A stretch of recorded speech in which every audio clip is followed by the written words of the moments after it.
اعوذ باللہ من الشیطان الرجیم، بسم اللہ الرحمن الرحیم وبہ نستعین وهو خیر المعین۔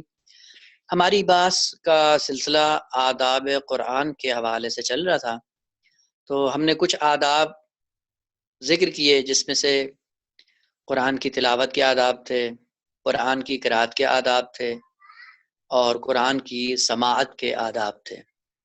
اور آج سے گفتگو کا آغاز آداب فہم قرآن کے عنوان سے اپنی بات کو آگے بڑھائیں گے، یعنی قرآن کو سمجھنے کے کیا آداب ہیں، کب قرآن ہماری سمجھ میں آئے گا، کب ہماری روح میں یہ قرآن اترے گا، قرآن کے معانی، قرآن کے مراتب، قرآن کے معارف کب ہمارے دلوں میں آ سکتے ہیں، اور کون کون سے آداب ہم اپنائیں کہ جن آداب کو اپناتے ہوئے ہم قرآن کے معارف کو اپنی روح میں اتار سکتے ہیں۔ تو سب سے پہلا ادب عظمت قرآن کو پہچاننا ہے۔ اگر ہمیں قرآن کی عظمت کا علم نہیں ہوگا تو ہم قرآن کے معارف کو نہیں سمجھ سکیں گے۔ قرآن کی عظمت کیا ہے، قرآن کا مقام کیا ہے، اور قرآن کس لیے آیا ہے، اگر یہ مقام ہمیں نہیں پتہ چلا تو ہم قرآن کے معارف کو کبھی بھی دریافت نہیں کر سکیں گے۔ یعنی سب سے پہلے ہمیں یہ معرفت حاصل کرنی ہے کہ حقیقت قرآن کیا ہے۔ اس کے بعد پھر دوسرا سوال یہ ہوگا کہ یہ قرآن کس لیے آیا ہے۔ تیسرے مرحلے میں جا کر ہم قرآن کے معارف کو دریافت کرنا شروع کر دیں گے۔ اور یہ ایک قانون ہے، دیکھیں جب تک آپ کسی چیز کی عظمت کو ادراک نہیں کرتے ہیں، معرفت حاصل نہیں کرتے ہیں، تو اس کے ساتھ رویہ بھی ہمارا اسی طرح سے ہوتا ہے جس طرح ایک جاہل کا رویہ ہوتا ہے۔ اور آپ نے یہ معروف واقعہ پڑھا ہوگا، یا اگر نہیں پڑھا ہوگا تو سنا ضرور ہوگا، کہ امام سجاد علیہ السلام جب حج پہ تشریف لے جاتے تھے تو اکثر ان کی کوشش یہ ہوتی تھی کہ وہ ایسے قافلوں کے ساتھ حج پہ جائیں جو قافلے ان کو نہیں پہچانتے تھے، اور جب ان قافلوں میں رہتے تھے تو بالکل ایک معمولی انسان کی طرح سارے کام خود کرتے تھے، اور ساتھ میں جب عبادت کرتے تھے تو وہ قافلے والے حیران ہو جاتے تھے۔ چنانچہ ایک مرتبہ ایسا ہوا کہ امام سجاد علیہ السلام کسی ناآشنا قافلے میں جا رہے تھے، اور پھر وہی روزمرہ کے کام اپنے خود سے کر رہے ہیں، اور بیچ میں ایک آدمی کو پتہ چل گیا بھئی یہ تو زین العابدین علیہ السلام ہیں، تو ایک دم سارے قافلے والے چونک گئے اور آ کے معذرت کرنے لگ گئے کہ ہم نے آپ کے ساتھ اچھا برتاؤ نہیں کیا۔ اب دیکھیں کام وہی ہے، سید سجاد وہی ہیں، لیکن ان قافلے والوں کا ایک رویہ اس صورت میں تھا جب امام سجاد کو نہیں جانتے تھے، اور جیسے ہی امام سجاد علیہ السلام کی معرفت پیدا ہوئی اور پہچان لیا کہ یہ وہی شخصیت ہیں، ایک دم ان کا رویہ چینج ہو گیا ہے۔ یہ کیوں ہوا ہے؟ پتہ چلتا ہے کہ جب انسان کسی چیز کے بارے میں معرفت رکھتا ہے تو اس کا رویہ، اس کا برتاؤ، اس کا سلوک اس چیز کے ساتھ کچھ اور ہوتا ہے، اور جب نہیں پہچان رہا ہوتا تو پھر اس کا رویہ کچھ اور ہوتا ہے۔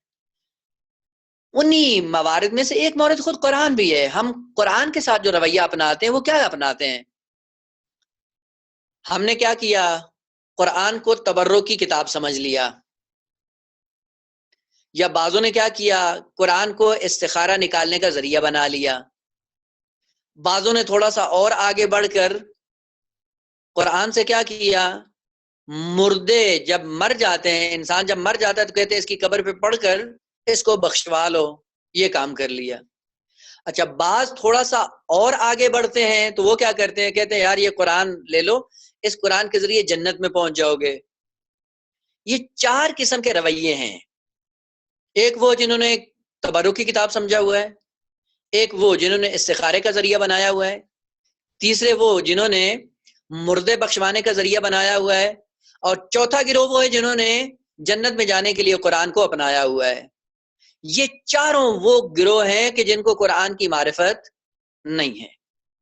جس دن قرآن کی معرفت ہمیں حاصل ہو جائے گی ہم یہ سارے کام چھوڑ دیں گے۔ وہ معرفت کیسے حاصل ہو؟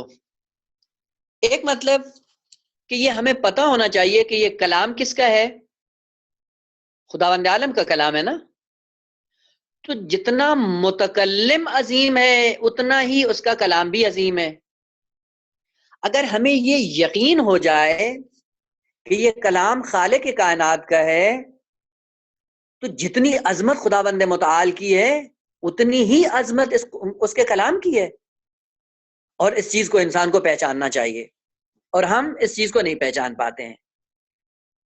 لہذا معرفت کے ساتھ جو عمل انجام پاتا ہے اس کا اثر کچھ اور ہوتا ہے، اور جو بغیر معرفت کے عمل انجام پاتا ہے اس کا اثر کچھ اور ہوتا ہے۔ پھر ایک مثال عرض کروں، دیکھیں ہم نماز پڑھتے ہیں، اگر یہ نماز معرفت کے ساتھ ہو تو یہ حضور قلب انسان کے اندر پیدا ہوتا ہے، اور یہ نماز انسان کو خدا کے قریب کرتی ہے۔ لیکن اگر یہ نماز بغیر معرفت کے ہو تو پھر کیا ہے؟ یہ ورزش ہے، اس کا تو اثر نہیں ہے۔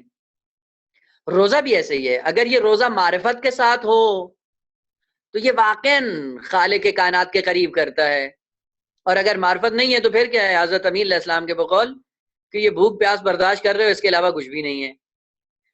قرآن بھی بعین ہی اسی طرح سے ہے کہ اگر قرآن کی معرفت نہ ہو تو ہم کیا کریں گے؟ کتاب تبرک سمجھ لیں گے، استخارے کا ذریعہ بنا لیں گے، مردہ مر گیا تو یاسین پڑھ دیں گے، بس یہی کام کریں گے۔ یا زیادہ سے زیادہ تیر ماریں گے تو کہیں گے بھائی یہ آیتیں پڑھ لو، یہ صورتیں پڑھ لو، آپ کو جنت مل جائے گی، یعنی جنت بٹورنے کا ذریعہ بنا لیں گے۔ یہ تو قرآن کی معرفت نہیں ہے۔ وہ قرآن کی معرفت حاصل کرنے کے لیے سب سے پہلا قدم کہ یہ کلام ہے خدا کا، دوسرا سوال کہ یہ کلام کہاں پہ تھا اور کیسے ہمارے ہاتھوں میں آ گیا۔ ٹھیک ہے جی، یہ پہچاننا ضروری ہے۔ قرآن کے 7 مراتب ہیں۔ سب سے پہلا مرتبہ کا ہے مقام لدن، یا جس کو ہم کہتے ہیں سقع ربوبی، یعنی یہ قرآن عند اللہ تھا، اللہ کے پاس تھا، ایک موجود زندہ حقیقت خدا کے ہاں موجود تھا یہ قرآن، پہلا مقام۔ پھر کیا کیا خدا نے؟ وہاں سے اس قرآن کو تنزل دیا، یعنی نیچے اتارا۔ جب نیچے اتارا تو کہاں پہ پہنچ گیا؟ مقام علی حکیم پر۔ اور یہ ساری آیات ہیں، ایسا ایسا انشاءاللہ سب کو کوڈ کروں گا۔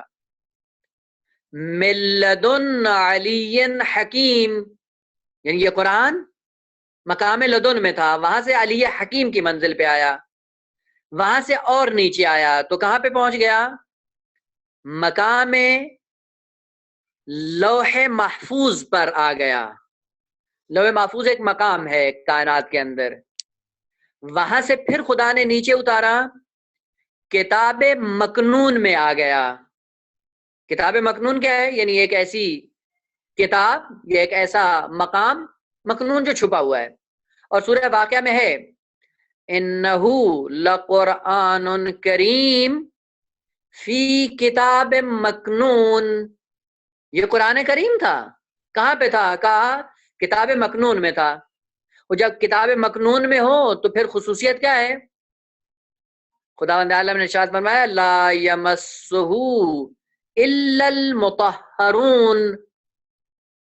کتاب مکنون کے مقام پر جا کر قرآن کو دریافت کرنا یہ صرف مطہرون کا کام ہے، یعنی جو مطہر ہوگا وہ اس مقام پہ جا کر قرآن کی زیارت کر سکتا ہے، لیکن اکثر تو مطہر نہیں ہے۔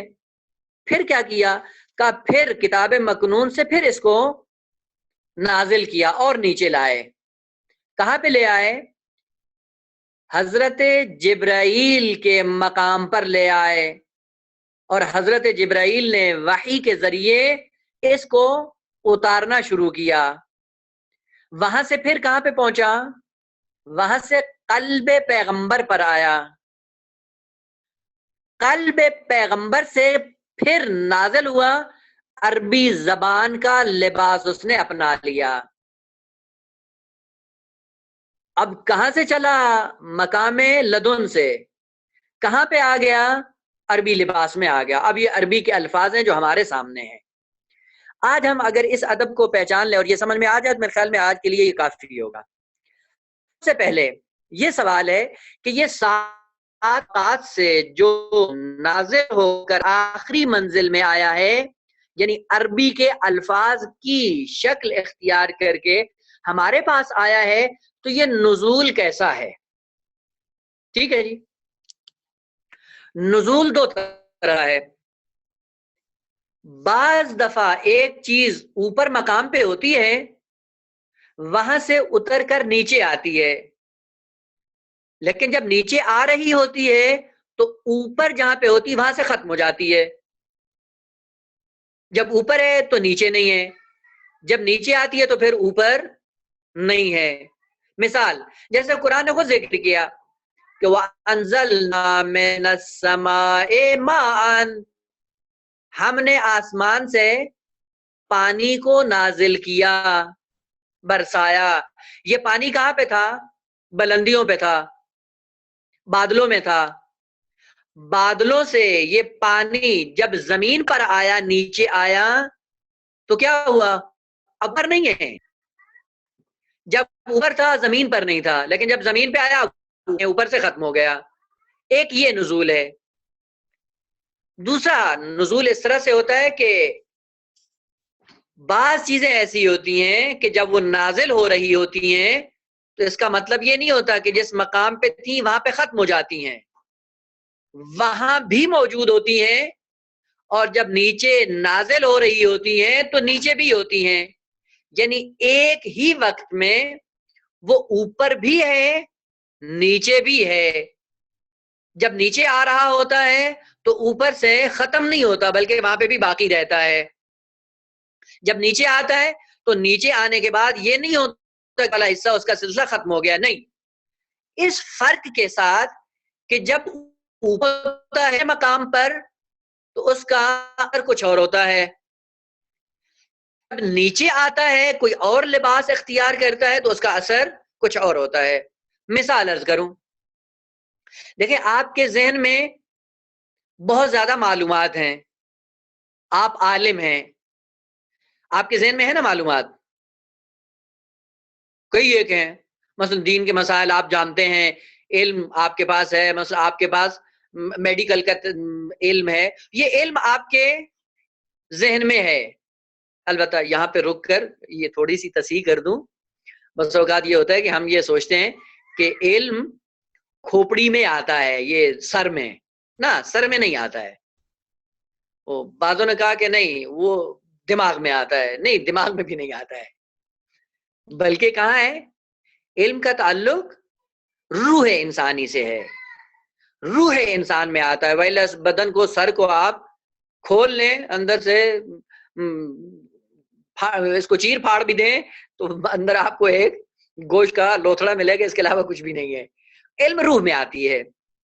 اب سوال یہی مثال اس لیے عرض کر رہا تھا کہ وہ مطلب ذہن میں آ جائے۔ آپ کے ذہن میں علم کی معلومات بہت زیادہ ہیں، لیکن جب تک آپ کے علم میں ہے، یہ علم آپ کی روح میں ہے، آپ کے نفس میں ہے، آپ کے ذہن میں ہے، آپ کی عقل میں ہے یہ علم، تب تک اس کی خصوصیت کیا ہے کہ کسی اور کو جو آپ کے ساتھ اٹھتے بیٹھتے ہیں ان کو پتہ نہیں ہے کہ آپ کے علم کی مقدار کتنی ہے، آپ کیا جانتے ہیں، کون کون سی معلومات رکھتے ہیں، ایسے ہی ہے نا۔ لیکن جب آپ اسی علم کو جو آپ کی روح میں ہے، آپ اس علم کو اپنی زبان سے بیان کرنا شروع کر دیتے ہیں، بولتے ہیں، سپیچ دیتے ہیں، درس دیتے ہیں سامنے والوں کو، تو آپ کیا بیان کر رہے ہوتے ہیں؟ وہی علم بیان کر رہے ہوتے ہیں زبان کے ذریعے سے جو آپ کے ذہن میں ہوتا ہے۔ اب یہ بتائیں کہ جب آپ اپنی زبان سے اس علم کو بیان کر رہے ہوتے ہیں تو ذہن سے ختم ہو جاتا ہے یا ذہن میں بھی ہے؟ ذہن میں بھی ہے۔ اب جب زبان سے بیان کر رہے ہوتے ہیں تو نتیجہ کیا ہوتا ہے؟ اس کا اثر یہ ہوتا ہے کہ جو آپ کے سامنے بیٹھ کر سن رہے ہوتے ہیں ان کو پتہ چل رہا ہوتا ہے کہ آپ کتنے علم کے مالک ہیں، لیکن جو آپ کے سامنے نہیں ہے ان کو اب بھی آپ کے علم سے کوئی خبر نہیں ہے۔ بس علم وہی علم ہے جو آپ کے ذہن میں تھا، علم وہی ہے جو آپ کی زبان پہ آ رہا ہے۔ اور تیسرا اثر کہ آپ اپنے اسی علم کو لکھ کر کتابی شکل دے دیں، کتاب بن جائے، کتاب لکھیں. اب یہ کتاب جس جس کے پاس جائے گی اس کو آپ کے علم کا اندازہ ہوگا یا نہیں ہوگا؟ یقیناً ہو جائے گا. لیکن سوال، جب آپ کتاب میں لکھیں گے تو آپ کے ذہن سے ختم ہو جائے گا؟ ذہن سے تو ختم نہیں ہوتا ہے. بس علم ایک ایسی حقیقت ہے کہ جو تینوں مقامات پر ہے. ذہن میں تھی تب بھی علم تھا، زبان پہ آیا تب بھی علم ہے، کتاب میں آیا تب بھی علم ہے. ایسا نہیں ہے کہ زبان پہ آیا تو ذہن سے ختم ہو گیا اور کتاب میں آیا تو ذہن سے ختم ہو گیا. قرآن کا نزول اس طرح سے ہے، جب مقام لدن میں ہے تو وہاں پہ ہے. لیکن خصوصیت کیا ہے؟ جب مقام لدن میں ہے تو کوئی ایسا شخص نہیں ہے جو اس کو جا کر معلوم کر سکے. اس کے لیے صرف پیغمبر کی ذات چاہیے. اور جب مقام علی حکیم پہ آتا ہے تب بھی جبرائیل کو اس کا علم نہیں ہے. جب کتاب مکنون میں آتا ہے تب بھی ان کو نہیں پتا ہے. جب لوح محفوظ میں آتا ہے تب جبرائیل کو پتا چلتا ہے.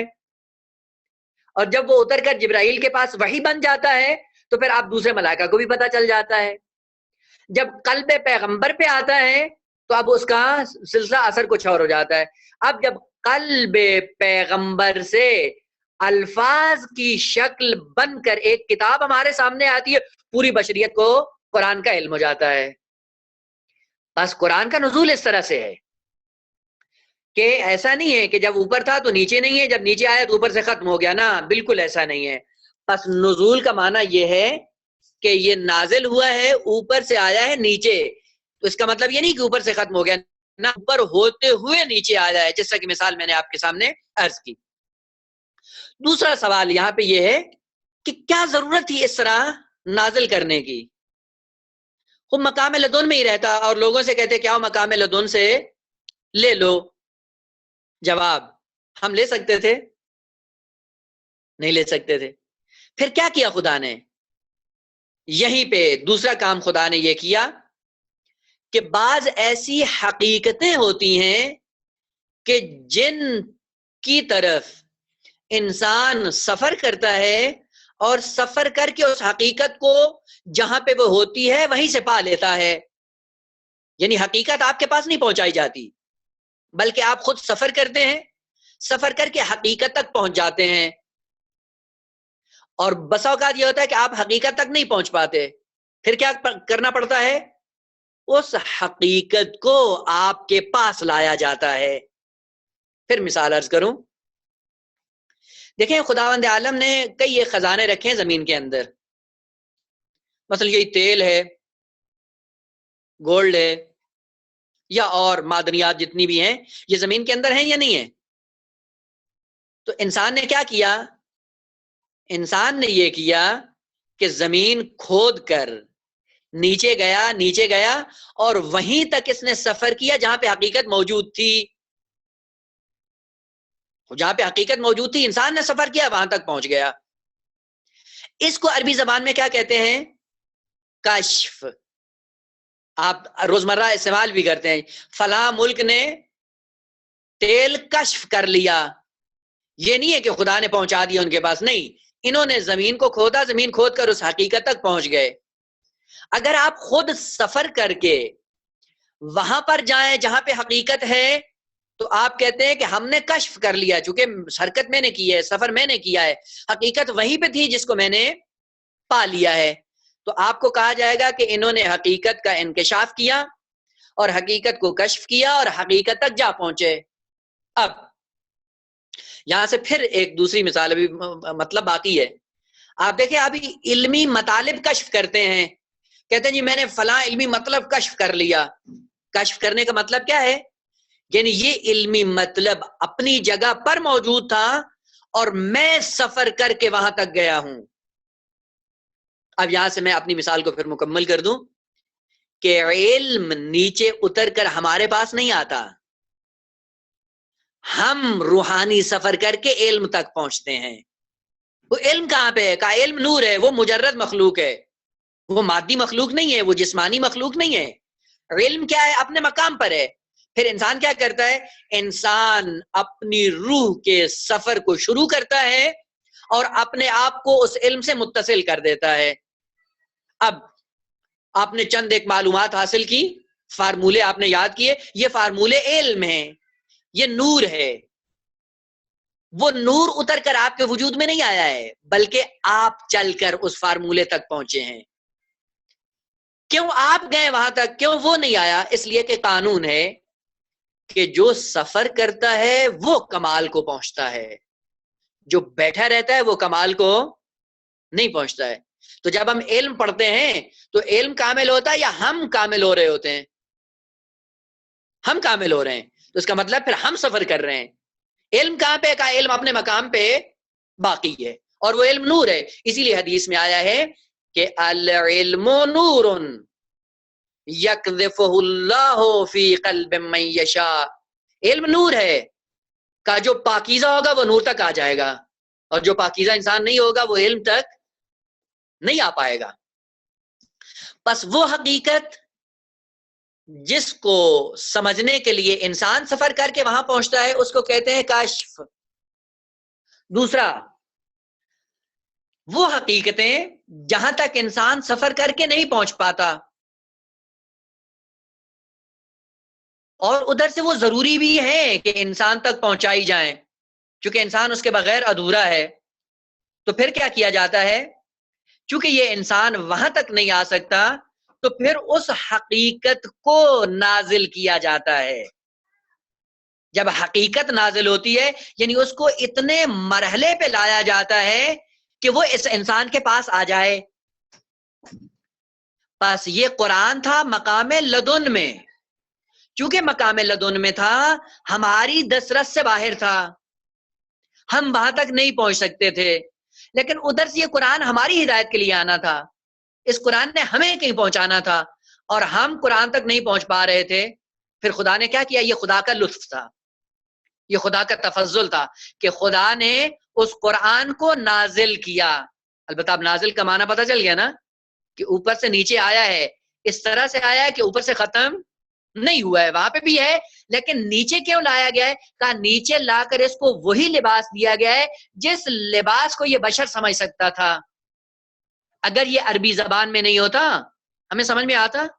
قطعاً سمجھ میں نہیں آتا، کیونکہ یہ قلب پیغمبر پہ ہوتا۔ وہ قلب پیغمبر کا ہمیں علم ہے کہ قلب پیغمبر پہ کیا کیا چیزیں ہیں، ہمیں اپنے یہ جو ساتھ میں ہمارے دوست احباب بیٹھے ہوں گے ہمیں ان کے دل کے اندر کی چیزیں پتہ نہیں ہوتی ہیں، تو پیغمبر کے دل کی ہمیں چیزیں پتہ ہوں گی؟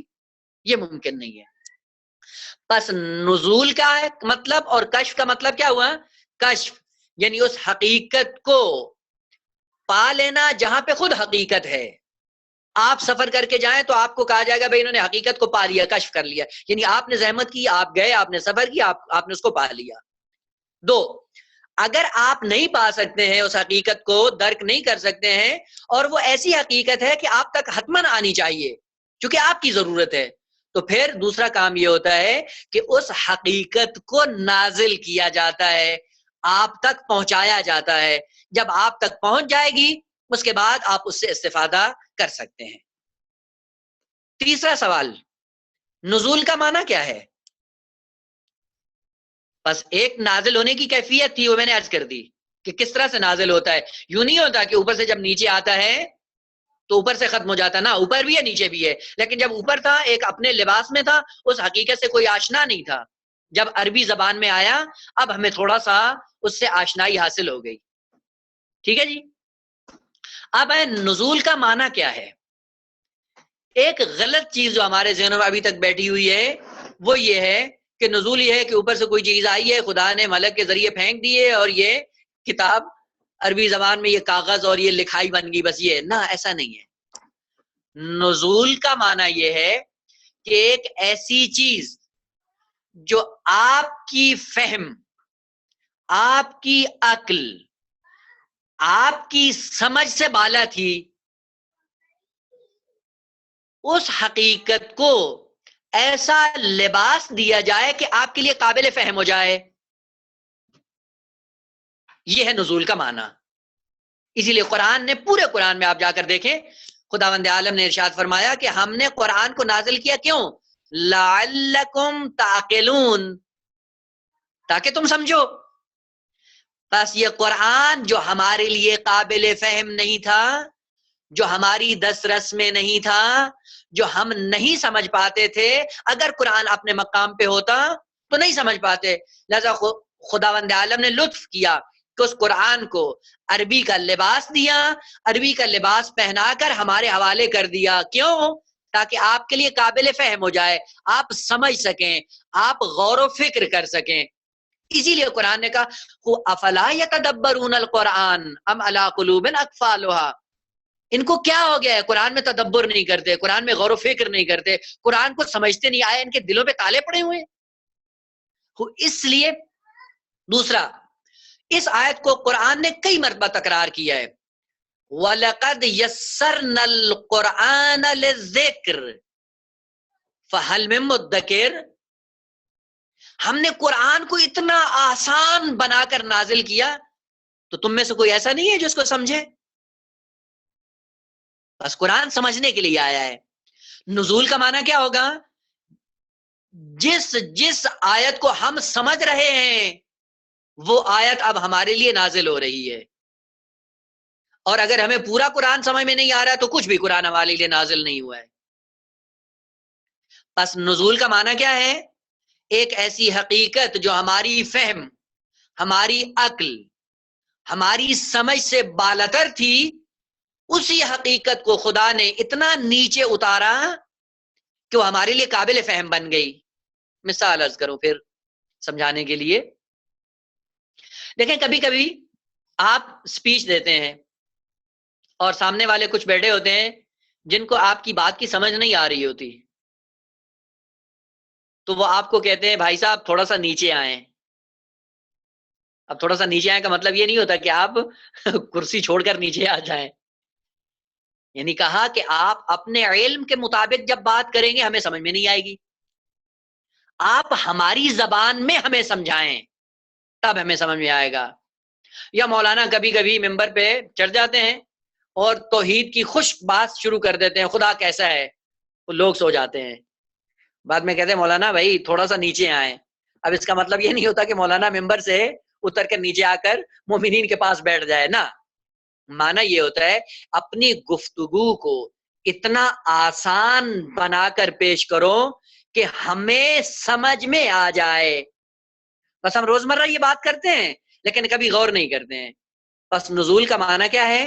یعنی اتنا نیچے لاؤ اس مطلب کو کہ وہ سب کی عقل میں آ جانے والا ہو۔ ٹھیک ہے جی؟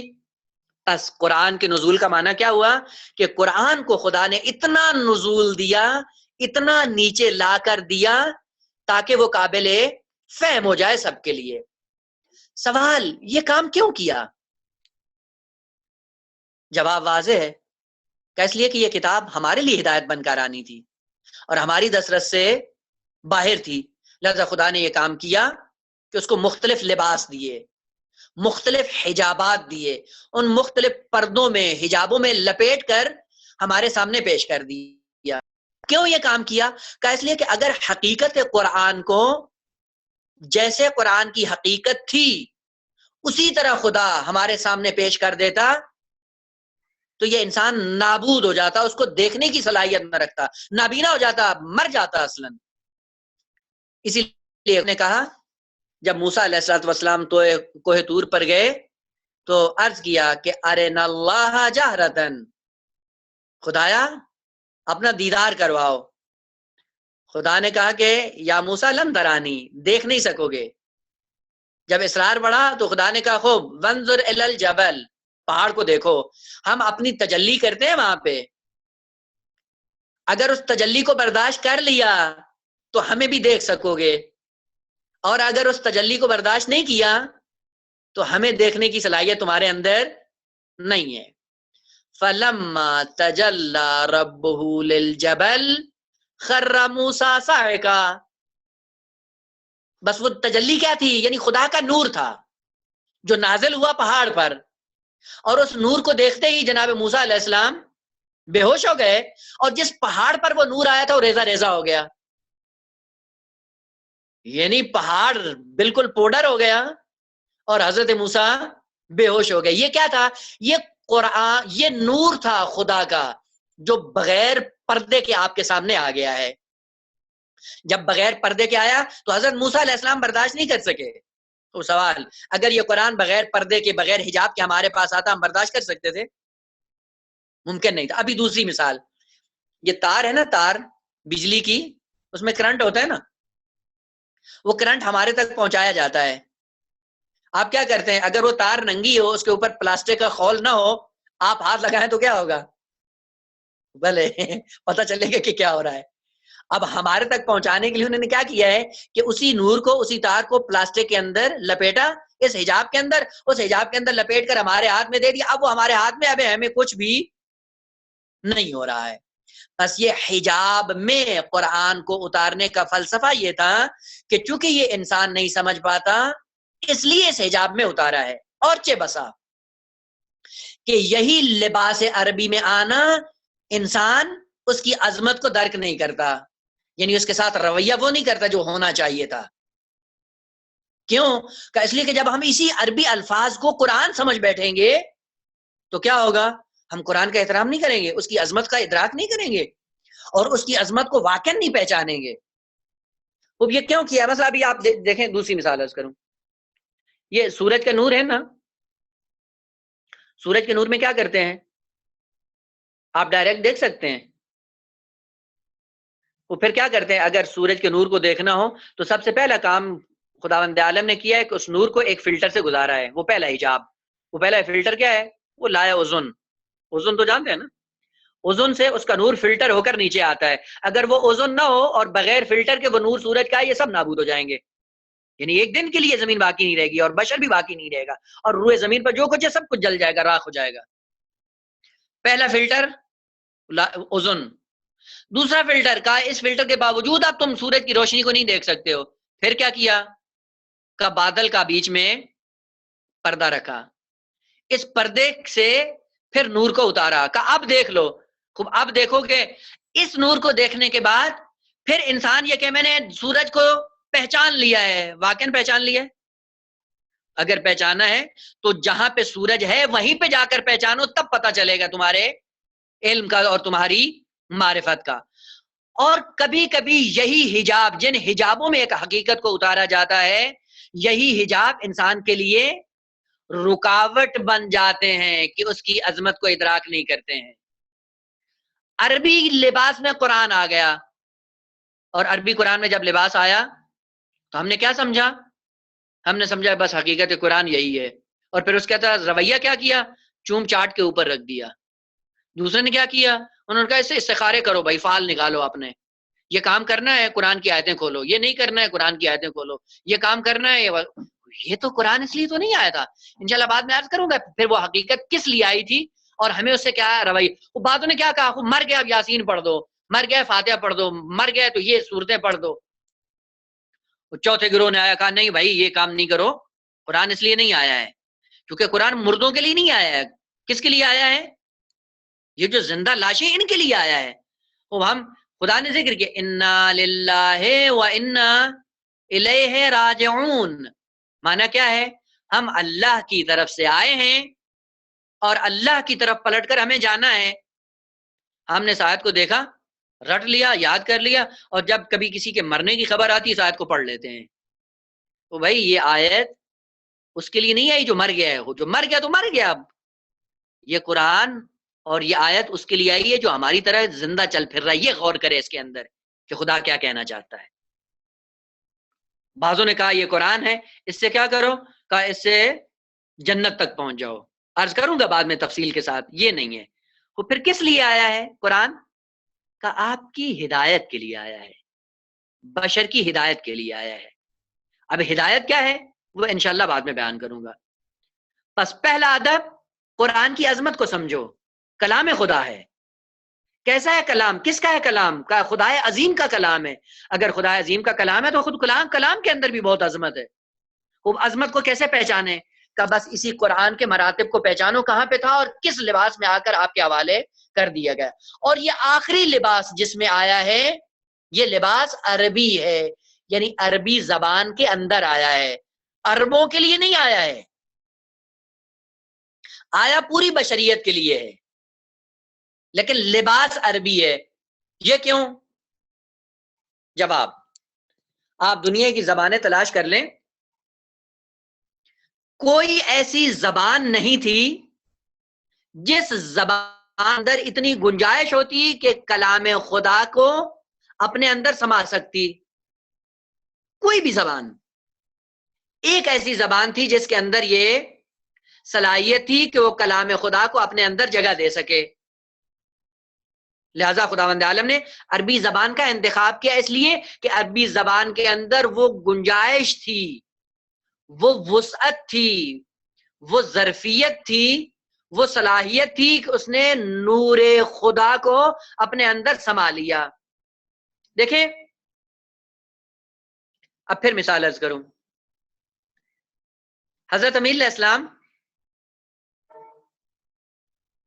ان کے لیے ذوالفقار آئی تھی جنگ احد میں، اور جنگ احد کے بعد پھر اسی ذوالفقار کے ذریعے حضرت امیر علیہ السلام نے جنگیں لڑی۔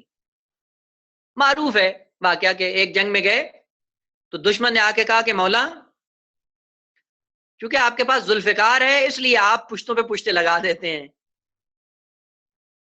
حضرت نے تلوار کو پھینک دیا ذوالفقار کو، کہا تم اٹھا لو۔ اب وہ ذوالفقار کو اٹھا نہیں پایا، اب وہ ایک دم نہیں اٹھا سکا، پلٹ کے کہتا مولا کیا ہوا؟ امام نے فرمایا میں نے تلوار دی، اپنا ہاتھ نہیں دیا ہے۔ ذوالفقار کو اٹھانے کے لیے دست حیدر چاہیے، علی کا ہاتھ چاہیے، معصوم کا ہاتھ چاہیے۔ پہلے معصوم کا ہاتھ لاؤ تاکہ ذوالفقار کو اٹھا سکے۔ قرآن بھی ایسے ہے، قرآن ایسا نور ہے جس کے لیے عربی زبان چاہیے۔ عربی زبان کے علاوہ کسی کے اندر یہ سکت نہیں تھی زبان کے اندر کہ وہ قرآن کو تحمل کر سکتی۔ اب کیا ہے، ایک چھوٹا سا نمونہ عرض کروں، البتہ ابھی ضمناً آتے رہتے ہیں یہ کلمات۔ ایک کلمہ ہوتا ہے عربی کے اندر، لیکن جب ہم اس کو اپنی زبان میں معنی کرنا چاہتے ہیں تو ہمیں لائن لگانی پڑتی ہے الفاظ کی، جبکہ قرآن نے ایک کلمہ استعمال کیا ہے۔ خدا نے کہا لقد کرمنا بنی آدم، ہم نے انسان تکریم دی، یا خدا نے ذکر کیا ان اکرمکم عند اللہ اتقاکم، ہم کیا معنی کرتے ہیں؟ سب سے عظیم وہ ہے جو سب سے زیادہ متقی ہے نا۔ اب یہی ایک کلمہ کرامت، کرامت کا معنی کیا ہے؟ خدا نے ایک کلمہ کہہ دیا ما غرک بربک الکریم، اے انسان تجھے کس نے دھوکہ دیا، کس چیز نے مغرور کر دیا ہے کہ تم اپنے رب کریم سے غافل ہو جاتے ہو؟ کرامت کیا ہے؟ اب ہم اردو میں اس کا معنی کریں، دیکھیں ایک کلمہ ہے کرامت یا تکریم یا اکرام یا کریم، کوئی ایک ہی کلمہ ہے، استعمال کر کے نکل گئے، لیکن معنی اس کا کیا ہے؟ جب ہم اردو میں معنی کرتے تو یہ ہوتا ہے کہ ایک چیز جو پستی میں موجود ہو، یعنی نچلے مقام پہ ہو، اور عبودیت، معرفت، عمل صالح، عقیدہ، عمل، اخلاق، ان تینوں چیزوں کا سہارا لے کر اپنے آپ کو عبد بنا کر اوپر جب لے جا رہا ہو اس کو کریم کہتے ہیں۔ اب مثلا فرض کریں ایک آدمی کنویں میں گرا ہوا ہے، اب اس کو کنویں کے اوپر آنا ہے تو کیا کرے گا؟ وہ جتنا زور لگائے گا، ساری اپنی انرجی کو اکٹھا کر کے زور لگا کے آہستہ آہستہ جب اوپر آئے گا تو جتنا جتنا اوپر آتا جائے گا اس کو عربی میں کرامت کہا جائے گا۔ اور یہ سفر کون سا ہے؟ کا سفر، البتہ وہ بعد میں پھر ہدایت میں ذکر کروں گا، یہاں پہ فقط یہ معنی سمجھانا تھا کہ کرامت یعنی عقیدہ، اخلاق، عمل صالح، ان تینوں کے ذریعے انسان جب اپنے آپ کو پستی سے بلندی کی طرف بڑھاتا ہے تو جتنا جتنا بڑا ہوتا جاتا ہے اتنا اتنا کریم ہوتا جاتا ہے۔ اسی لیے خدا نے کہا کہ جو جتنا زیادہ با تقویٰ ہوگا اس کی کرامت اتنی زیادہ ہوگی۔ اور جو جتنا تقوی سے خالی ہوگا اس کی اتنی کرامت نہیں ہوگی، عظمت نہیں ہوگی. بس یہ ایک کلمہ ہے، لیکن ہم نے جب وضاحت کی پتہ نہیں کیا. اسی طرح پورا قرآن ایسے ہی ہے. اب پورے قرآن کو سمجھنے کے لیے بالآخر ہمیں عربی سے تھوڑا بہت آشنا ہونا چاہیے. اب ہمیں عربی زبان بھی نہیں آتی، اب ہم یہ توقع کریں کہ ہم قرآن کی عظمت کو پہچانتے ہیں، ممکن نہیں ہے. ایک معروف مقولہ ہے ضرب المثل، وہ کہتے ہیں کہ یار من ترکیس و من ترکی نمیدانم، یعنی میرا دوست، میرا محبوب ترک ہے اور مجھے ترکی زبان نہیں آتی کہ اس سے بات کر سکوں. ویسے حیف ہے مسلمانوں کے لیے، یعنی واقعاً پستی کی علامت مسلمانوں کی دیکھیں، ابھی بھی جا کر دیکھیں یہودیت کے اندر، یہودیت کی کتاب عبرانی زبان میں آئی ہے، اور اس وقت آپ روئے زمین پر دیکھ سکتے ہیں کہ کوئی یہودی ایسا نہیں ہے جس کو عبرانی زبان نہ آتی ہو. حیف نہیں ہے، افسوس نہیں ہے ہم مسلمانوں پر کہ ہماری کتاب جو ہماری ہدایت کے لیے عربی میں آئی ہے اور ہمیں عربی نہیں آتی ہے. واقعاً افسوس کی بات ہے. وہ اپنی زندگی میں تھوڑا سا ٹائم نکالو، اس زبان کو سیکھو. کیوں؟ اس لیے کہ اس زبان کے اندر آپ کی ہدایت کا پیغام آیا ہے. وہ پیغام آیا جو آپ کو نورانی بنائے گا، وہ پیغام آیا جو آپ کو آپ کے کمال تک لے کے جائے گا، آپ کو نجات دے گا. آپ کی سعادت اسی میں ہے، آپ کی کامیابی اسی میں ہے، فلاح اسی میں ہے. لیکن افسوس یہ ہے کہ ہم اس سے غافل ہیں. بس قرآن کو جو خداوند عالم نے متعدد حجابوں میں اور متعدد پردوں میں لپیٹ کر ہمارے پاس بھیجا ہے، کہیں ایسا نہ ہو کہ یہ حجاب اور یہ پردے مانے اور رکاوٹ بن جائیں کہ ہم عظمت قرآن کو درک نہ کر سکیں. نہ، ان پردوں سے اٹھ کر اوپر آئیں. اور کیا کہنا اس انسان کا کہ جو قرآن کو لوح محفوظ سے جا کر دیکھے. اس کے لیے شرط ہے، قرآن نے ذکر کی کہ لا یمسہ الا المطہرون، تم پاکیزہ ہو جاؤ، اس مقام پہ آ جاؤ گے کہ کتاب مکنون سے قرآن کو دریافت کر سکتے ہو. کیسے پاکیزہ بنے؟ کہ سب سے پہلے عمل میں اپنے آپ کو پاکیزہ بناؤ. 2، اخلاقیات میں اپنے آپ کو پاکیزہ بناؤ. 3، عقیدے اور معرفت کے میدان میں اپنے آپ کو پاکیزہ بناؤ. جب ان 3 مقامات پہ پاکیزہ ہو جاؤ گے، تمہارے اندر اتنی توانائی آ جائے گی کہ قرآن کو اپنے مقام پہ جا کر دیکھ سکتے ہو. البتہ سلسلہ ہماری گفتگو کا جاری ہے. ہم نے آج صرف پہلا ادب ذکر کیا کہ قرآن کی عظمت کو درک کرو. یہ قرآن ہے کیا، کہاں پہ تھا، کیسے ہمارے ہاتھ میں آیا، کس طرح سے آیا. اور نزول کا معنی کیا کہ نزول یعنی قابل فہم بن جانا. اور یہی سے عرض کیا تھا کہ جس آیت کو آپ سمجھ رہے ہوں گے وہ آیت آپ کے لیے نازل ہو جائے گی، اور جتنا ہم نے قرآن نہیں سمجھا وہ ابھی ہمارے لیے نازل نہیں ہوا.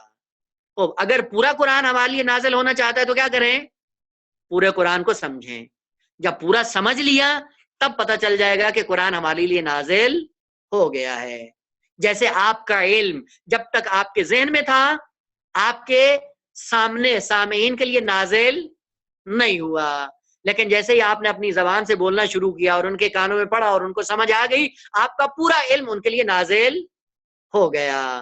خوب، ہم یہ کوشش کریں کہ خداوند عالم ہمیں یہ توفیق دے کہ ہم اس کی کتاب کو جس طرح اس نے نازل کی ہے اسی طرح سمجھنے کی توفیق دے، اور اس نزول کے بعد اپنے تکامل، اپنے کمال، اپنی نجات اور اپنی سعادت کا ذریعہ بنائیں.